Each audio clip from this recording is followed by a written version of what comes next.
Parce que l'on ne peut plus bouger ni s'évader comme on l'entend, le corps prend aujourd'hui pour nous plus de place. Comme on le remue moins, on s'interroge sur ces gestes que l'on faisait un peu par automatisme. S'habiller, se maquiller, se coiffer, se faire belle comme on dit, ça n'a plus rien d'évident. Les médias et les réseaux sociaux l'ont bien compris d'ailleurs. Nombreux sont les messages qui appellent les femmes à ne pas se laisser aller. Mais c'est un fait. Notre corps échappe désormais au regard des autres. On peut s'en sentir libéré, mais on peut en ressentir le manque. On peut réinventer son corps, mais on peut souhaiter aussi l'oublier un peu. Ce qui est sûr, c'est que nous vivons aujourd'hui nos corps féminins sans demi-mesure. Est-ce que c'est une chance ou est-ce que ça commence à bien faire ? Et comment va-t-on se remettre du confinement ? Comment allons-nous vivre nos corps intimement et vis-à-vis des autres ? Nos corps qui jasent, épisode 5. Entretien avec Camille Froidevaux-Métairie. Un podcast proposé par les jaseuses. Fin avril, nous avons discuté avec la philosophe du lien nouveau suscité par le confinement avec notre corps. Il y a toutes celles pour qui le confinement ne ressemble pas à une patience immobile entre les murs, mais à une course contre la montre, contre le temps de la crise sanitaire dans lequel elles sont confrontées, non à moins, mais à trop de corps. Tous ces métiers essentiels où les femmes sont présentes massivement. Il y a celles aussi, de plus en plus nombreuses, pour qui l'enfermement est un véritable enfer, quand elles doivent faire face à un conjoint violent au sein d'un espace domestique qu'il leur est aujourd'hui encore plus difficile de quitter. Les conditions et les ressentis sont nombreux, peut-être aussi différents qu'il l'est possible d'un corps à l'autre. Avec le confinement, notre rapport au corps a pour la première fois de l'histoire occidentale, comme le dit la philosophe, été débarrassé des regards extérieurs. Ce que l'on a apprécié, ou pas. Camille Froidevaux-Métairie, vous êtes une philosophe féministe et une spécialiste du corps féminin. Dans Le corps des femmes, la bataille de l'intime, publié en 2018 chez Philosophie Magazine Éditeur, vous avez rendu compte de ce que vous nommez un tournant génital du féminisme. Moment où les femmes se battent grâce à la libération de la parole permise par MeToo pour se réapproprier leur corps dans sa dimension intime. Il y a quelques mois, vous avez publié Sein, en quête d'une libération, aux éditions Anamosa, une enquête que vous avez réalisée auprès d'une quarantaine de femmes qui rendent compte de la perception qu'elles ont de leur poitrine. Et au même moment, on a réédité en poche votre ouvrage La Révolution du féminin, qui était paru en 2015 et qui constitue le socle de toute votre théorie. Oui, c'est ça. Juste un mot peut-être à propos du tournant génital du féminisme. En fait, c'est pas à partir de MeToo, c'est simplement MeToo est un des moments de ce tournant génital et les mobilisations féministes autour des thématiques corporelles féminines, elles datent du début des années 2010. C'est pas un moment fondateur justement. Enfin, c'est ce que j'ai essayé de montrer. Il faut pas essayer. Enfin, voilà, il faut inscrire cette. Je crois que MeToo n'a été possible que parce que il y avait déjà dans le champ féministe un certain nombre de mobilisations et surtout une forme de dynamique qui avait été initiée à partir du début des années 2010. D'accord. Et cette dynamique justement qui remonte au début de la décennie, on la retrouve dans cette phrase que vous avez écrite dans une tribune pour Libération, fin mars. Vous avez écrit que nos corps pourraient bien pour un temps vraiment nous appartenir. Est-ce que vous entendez par là que grâce au confinement, si on peut dire, c'est l'occasion de trouver un lien authentique à notre corps ? Oui, en fait, j'ai repris une formule féministe assez fameuse qui remonte à la deuxième vague des années 70 sur cette idée que les corps des femmes leur appartiennent et que plus encore, les corps des femmes sont les femmes. Hein, c'est le sens de ce manuel féministe qui s'intitule Our Bodies, Ourselves. Et donc, j'aimais bien cette idée d'une forme de réappropriation rendue possible par le confinement. Ce que cela permet, en effet, pour les femmes, c'est de vivre un rapport à leur propre corps qui, pour peut-être la première fois dans l'histoire occidentale, se trouve débarrassé des regards extérieurs. C'est-à-dire que, en temps normal, hein, nous sortons dans le monde chaque jour pour aller travailler ou pour faire quoi que ce soit d'autre. Et dès lors que nous sortons dans le monde, nous savons que nos corps vont être regardés, évalués, jaugés, mais aussi éventuellement appréhendés, agressés par les regards des hommes, mais aussi d'autres femmes. Et cette scrutation extérieure, nous l'intériorisons et elle nous oblige à faire quelque chose de nos apparences avant de sortir. Et donc, nous avons tout un certain nombre de rituels, de routines par lesquels nous faisons quelque chose de nos corps avant de sortir. Ce qui me semble intéressant dans le confinement, c'est que nous sommes donc, par la force des choses, débarrassés de ce regard extérieur et que du coup, dans la façon que nous avons de réfléchir et de vivre surtout notre corps, eh bien, tout se trouve en quelque sorte libéré des injonctions extérieures. Et le fait que ce moment intervienne de manière brusque, qu'on l'a pas vraiment choisi, est-ce que c'est pas l'occasion aussi d'être un peu écrasé par notre corps, d'avoir un rapport un peu obsessionnel avec lui? Je sais pas, j'ai l'impression de ce que je peux voir, de ce que les unes et les autres disent de leur relation à leur corps en ce moment sur les réseaux sociaux, que c'est plutôt exaltant qu'écrasant. Parce que ce dont il s'agit surtout, c'est d'entamer ou d'éprouver pour la première fois quelque chose de très libre. C'est-à-dire que nous pouvons faire à peu près et rigoureusement ce que nous voulons de nos corps. C'est-à-dire nous pouvons par exemple ne plus y penser du tout. Et ça, c'est peut-être l'ultime libération, ne plus avoir à se soucier de la façon dont nous sommes regardés, de la façon dont nous nous présentons aux autres. Donc ça peut se traduire très concrètement par le fait de cesser de se maquiller, voire même de s'habiller. Et donc ça me paraît plutôt libérateur que pesant. Mais ça peut être aussi l'occasion, tout à l'inverse, d'une sorte de redécouverte.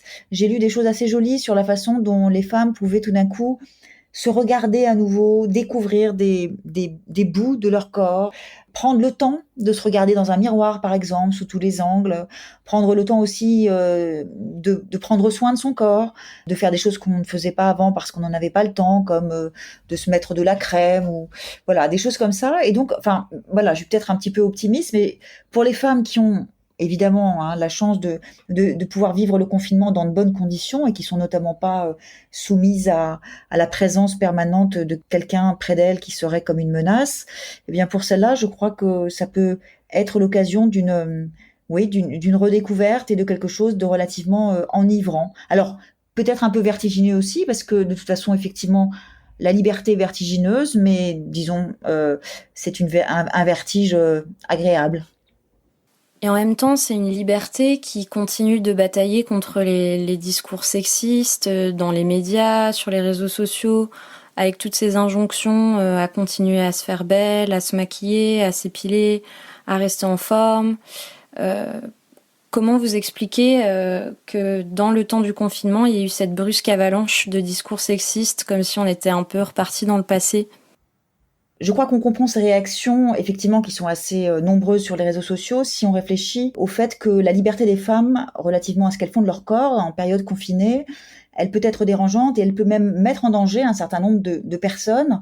Alors il y a évidemment d'abord tous les groupes commerciaux spécialisés dans le domaine de l'esthétique qui ont tout intérêt à ce que les injonctions continuent de peser sur les femmes, parce que si les femmes arrêtent par exemple de se maquiller ou de se coiffer ou je ne sais quoi, évidemment tous les groupes et les marques qui vendent des produits qui sont utiles pour ces activités esthétiques perdent beaucoup dans cette liberté. Et ce qu'elles peuvent redouter, c'est qu'une fois sorties du confinement, eh bien les femmes continuent ou en tout cas perpétuent un certain nombre de nouvelles habitudes qu'elles avaient prises en termes notamment de distance et d'affranchissement vis-à-vis de ces dictats esthétiques.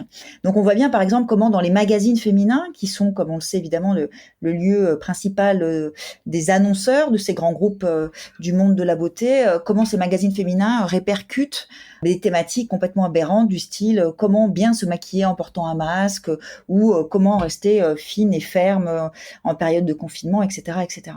Et puis l'autre type de personne qui a beaucoup à perdre à cette liberté, ce sont les hommes, en tout cas certains hommes, des hommes qui ont justement un rapport au corps des femmes sur le mode de l'objectivation, de l'instrumentalisation, pour pas dire de l'objectivation. Et cela, évidemment, pour eux, la disparition des femmes dans l'espace public et la disparition de leur corps notamment, c'est aussi la disparition des objets dont ils avaient pris l'habitude de tirer leur profit, voire en les agressant. Et donc, ces hommes-là, finalement, n'ont plus comme outil et comme arme, en quelque sorte, que de passer par les réseaux sociaux pour agresser, stigmatiser, critiquer les femmes qui, soi-disant, se laisseraient aller et deviendraient toutes des hippopotames hirsutes. Il y a celles aussi qui vivent un véritable enfer pendant le confinement qui sont coincées dans un huis clos avec un conjoint, un partenaire violent. C'est un phénomène qui date pas du confinement, ça existait avant bien évidemment, ça a augmenté de manière dramatique pendant le confinement. Comment c'est possible de lutter contre cela à la fois pendant cette période qui est une période particulière d'isolement et aussi une fois que le confinement sera terminé? Oui, le confinement, ça a été effectivement pour un grand nombre de femmes. Alors, on estime en France à peu près 200 000 le nombre de femmes qui sont concernées par les violences conjugales. Et pour elles, en effet, le fait d'être à la maison 24 heures sur 24 avec leurs potentiels agresseurs est bien réel sous la plupart du temps. Je reprends, excusez-moi. Oui, en effet, pour les femmes victimes de violences conjugales, qui sont environ 200 000 en France aujourd'hui, le confinement a été synonyme d'un enfermement très, très éprouvant, puisqu'elles se retrouvent à vivre 24 heures sur 24 avec leurs agresseurs. Alors, ce qu'a permis, d'une certaine façon, de mettre au jour cette crise, c'est que du point de vue des solutions à apporter aux violences conjugales, il y avait quelque chose à faire et à penser de façon peut-être urgente sur la question de savoir comment on pouvait éloigner durablement ceux qu'on appelle les violents conjugaux. Parce que en temps normal, les politiques mises en œuvre consistent bien souvent pour les femmes victimes de violences à devoir quitter leur domicile, et la plupart du temps avec leurs enfants, et à être hébergées. Bon, alors c'est quelque chose dont moi j'estime qu'elles forment comme une sorte de terrible double peine, puisque non seulement elles sont battues, mais il leur faut en plus de cela partir de chez elles et vivre dans des conditions compliquées, alors que l'inverse, évidemment, serait la solution la plus adéquate, puisque ce qu'il s'agit d'essayer d'obtenir, c'est une forme de décohabitation par laquelle les hommes violents seraient obligés de quitter leur domicile, ce qui implique de prévoir là aussi des dispositifs concrets d'hébergement, etc. Et c'est cette question-là qui a longtemps été un petit peu, disons, négligée, parce que c'est vrai que c'est compliqué d'essayer de penser une politique qui mette de l'argent au service d'une certaine façon des hommes violents, mais je crois que c'est une position qui est assez largement partagée. C'est le cas notamment du Haut Conseil à l'égalité, qui a pendant ce confinement publié un rapport, un appel en quelque sorte à la mise en place de dispositifs permettant la décohabitation des violents conjugaux. Et il y a beaucoup de femmes qui ne sont pas confinées, qui traversent le confinement comme une épreuve physique et mentale. Vous avez écrit un article là-dessus dans AOC le 21 avril où vous parlez de cette charge émotionnelle pour toutes ces femmes qui travaillent dans les métiers de la santé, du soin, de l'entretien et de la distribution. C'est des métiers où le corps joue aussi un rôle central parce qu'il faut prendre soin des autres, il faut faire attention et pratiquer le care. Cette notion dont on discute beaucoup, la marchandisation en ce moment. Est-ce que vous pouvez nous l'expliquer un petit peu ? Oui, alors la notion du care, c'est le mot anglais qui, si on le traduit, donnerait soin, ou parfois on le traduit aussi par sollicitude. Alors c'est un concept qui a été élaboré aux États-Unis pour qualifier une aptitude féminine relative à la façon dont les femmes réagissent à un certain nombre de dilemmes éthiques.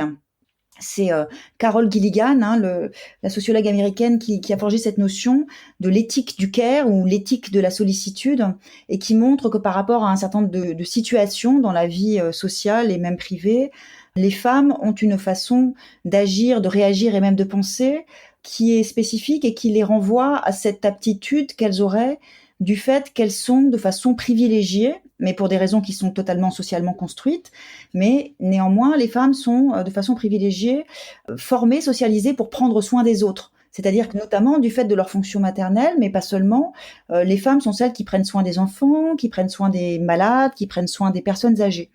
Et cette aptitude aux soins, elle va de pair avec une relation aux autres et au monde qui est spécifique et qui passe donc par l'attention à autrui, le souci notamment de la vulnérabilité d'autrui, ça c'est un concept important, et puis aussi du coup qui se traduit par le fait que les femmes sont présentes de façon ultra majoritaire dans un certain nombre de métiers qu'on appelle donc les métiers du care, les métiers du soin.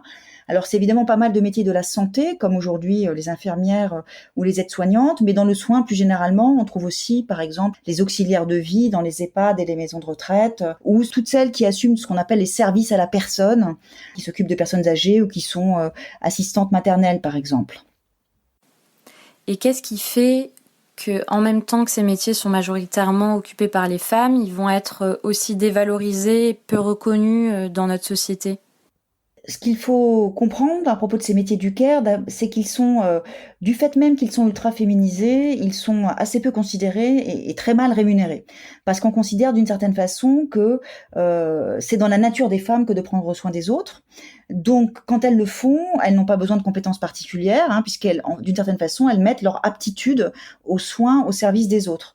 Et de la même façon, on considère, mais bon, je m'éloigne un petit peu, mais c'est intéressant, que parmi les éléments qui concourent à prendre soin des autres, il y a le fait que les femmes sont généralement celles qui sont responsables du bien-être émotionnel. C'est-à-dire du bien-être physique des personnes, mais aussi de leur bien-être émotionnel. C'est elles qui s'assurent de savoir, bien pour les infirmières par exemple, de mettre des mots et des gestes qui rassurent, qui réconfortent, etc. Mais ça concerne aussi les femmes dans la vie plus générale, hein, qui sont généralement celles qui entretiennent les liens entre les personnes, les liens entre les générations, et qui se préoccupent toujours de savoir si leurs enfants, leurs conjoints, que sais-je, se sentent bien, n'ont pas d'inquiétude, n'ont pas de peur, etc. Donc on est dans un registre qui fait d'une certaine façon que relativement à leur propre corps, le soin les oblige d'une certaine façon à sortir d'elles-mêmes. On observe que dans ces métiers du care, pour pouvoir vraiment être dans la sollicitude et l'attention à autrui, eh bien, on doit s'oublier soi-même pour être totalement présente à l'autre. Et ça, c'est des mots très beaux que j'ai trouvés sous la plume de la philosophe Claire Marin, qui montrent précisément que c'est particulièrement difficile durant cette période du confinement pour les femmes qui exercent des métiers du care. C'est particulièrement difficile pour elles de trouver le lieu de ce total oubli de soi et de cette totale abnégation. Et ça se traduit notamment par une immense fatigue, voire par une forme de désespoir moral, d'une certaine façon. Et plus largement, même si on l'éprouve pas de manière aussi intense du tout, le fait d'avoir un rapport beaucoup plus sanitaire à notre corps, avec les gestes barrières, la distance sociale, le fait d'avoir peur pour les autres, peur pour nous, peur des autres aussi, d'avoir un rapport en somme beaucoup plus hygiénique et sanitaire à notre corps, qu'est-ce que ça change exactement et qu'est-ce que ça dit de notre relation à notre corps ? Je crois que ce que la crise sanitaire a d'abord révélé par rapport au corps, c'est leur vulnérabilité, leur fragilité et leur mortalité. Voilà, je le dis parce que j'ai eu à le vivre, puisque j'ai été malade du Covid-19 de façon relativement modérée, mais ce qui m'a frappée, c'est que c'est un peu la double peine de cette maladie, c'est que la première chose qui vient avec les symptômes, c'est une terrible angoisse et une terrible attention au corps, puisque tout d'un coup, on passe dans un état d'hypervigilance par rapport à tous les symptômes qu'on éprouve, qu'on surveille quasiment heure après heure pour veiller à leur éventuelle aggravation. Donc il y a quelque chose d'assez inédit, c'est que dans nos sociétés occidentales notamment, nous avons appris ou désappris en quelque sorte notre propre mortalité. Voilà soudain que on est placés les uns et les autres face à cette évidence, hein, de la fragilité et du caractère nécessairement fini de nos existences. Donc c'est quelque chose d'assez nouveau et qui n'est pas facile à gérer parce que en temps normal, quand on est en bonne santé, le propre du corps, c'est que il se fait oublier et on n'est plus qu'un individu qui travaille, qui aime, qui pense, mais dont le corps, en quelque sorte, se met au service de ses besoins quotidiens. Là, tout est inversé. C'est le corps qui devient premier. C'est tout d'un coup l'attention à son fonctionnement qui prend le pas sur toute autre préoccupation.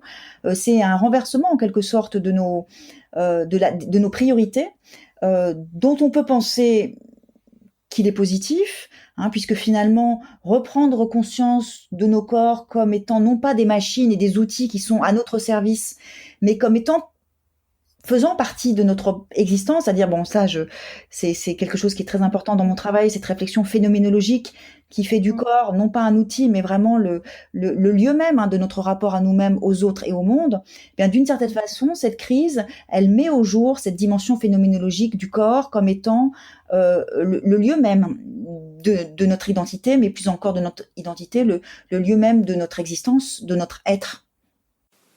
Et je pense aussi les uns vis-à-vis des autres, une fois que le confinement sera terminé, est-ce qu'on va pas voir les corps des autres comme des potentiels dangers? Est-ce que ça va pas impacter durablement les relations qu'on peut avoir avec les autres, au moins physiquement? Oui, c'est vrai que pour l'instant, nous vivons l'angoisse vis-à-vis de notre propre corps puisque nous restons confinés, mais dans la perspective de la sortie de crise et du déconfinement, l'angoisse va évidemment s'extérioriser en quelque sorte puisque nous allons commencer enfin commencer, c'est déjà le cas pour la plupart d'entre nous, mais ça va devenir, disons, une sorte de souci permanent que de faire en sorte de respecter ces fameux gestes barrières qui sont des gestes en fait de distance, qui nous éloignent les uns des autres pour nous protéger les uns des autres. Donc on va vivre cette espèce de paradoxe que pour rester bien ensemble, il faut rester séparés. Et ça, c'est quelque chose qu'on va éprouver de façon assez inédite. Donc, c'est compliqué d'essayer d'imaginer comment ça va se passer. Mais c'est vrai que ça va induire nécessairement, là aussi, une forme de bouleversement de la façon dont nous avions l'habitude de vivre, tout simplement. C'est-à-dire, notamment, un apprentissage probablement d'une communication qui ne sera plus que verbale et distante et qui va devoir faire abstraction de tout ce qui impliquait le corps de façon plus évidente, et notamment les gestes qui permettent, en touchant, en serrant, en embrassant, en caressant. Il y a aussi, je crois, un bouleversement dans notre rapport au corps, dans l'intimité confinée. J'évoquais la possibilité, notamment, de pouvoir explorer des modalités nouvelles de la façon dont nous apprêtons nos corps, donc là, du point de vue de l'apparence, mais on peut aussi imaginer que nous allons pouvoir ou nous pouvons explorer des nouvelles modalités dans la façon aussi dont nous tirons du plaisir de nos corps. Donc on a vu pas mal de choses relatives au fait que les femmes peuvent commencer ou recommencer à faire des activités sportives de type yoga, danse, je ne sais quel renforcement musculaire. On peut aussi avoir cette envie d'éprouver la puissance physique, musculaire de nos corps, et ça peut être quelque chose d'agréable. Mais il y a aussi évidemment la question de la sexualité. Alors pour les femmes qui vivent le confinement en couple, tout est possible. D'ailleurs, on l'a vu, il y a à la fois des témoignages de femmes qui découvrent une sexualité devenue explosive parce que quotidienne, avec la possibilité d'aller très loin avec son partenaire. Donc c'est généralement les plus jeunes et celles qui n'ont pas d'enfants. Pour celles qui ont au contraire des enfants, et notamment pas très âgés, c'est un peu l'inverse, d'après ce que je peux voir, qui se produit, puisque ça devient très compliqué de préserver une vie sexuelle quand on doit 24 heures sur 24 s'occuper d'enfants. Et puis il y a aussi les femmes qui vivent seules ou qui se retrouvent seules du fait du confinement et qui ont certainement exploré pas mal de possibilités offertes par les écrans par lesquels nous continuons de vivre, de travailler, mais aussi donc de faire l'amour sans doute. Et j'imagine qu'il y a pas mal de pratiques qui ont dû être explorées de façon assez plaisante. Alors évidemment, c'est un pis-aller, mais c'est aussi quelque chose qui peut ouvrir à de nouvelles dimensions. J'avais découvert récemment l'existence de podcasts érotiques ou pornographiques, et je trouvais cette idée intéressante que l'excitation et le plaisir puissent passer uniquement par l'oreille. Et bien là, en ce moment, dans notre intimité confinée, il doit y avoir de belles conversations érotiques et de beaux moments de plaisir qui passent uniquement par le son, et je trouve que c'est une assez belle chose.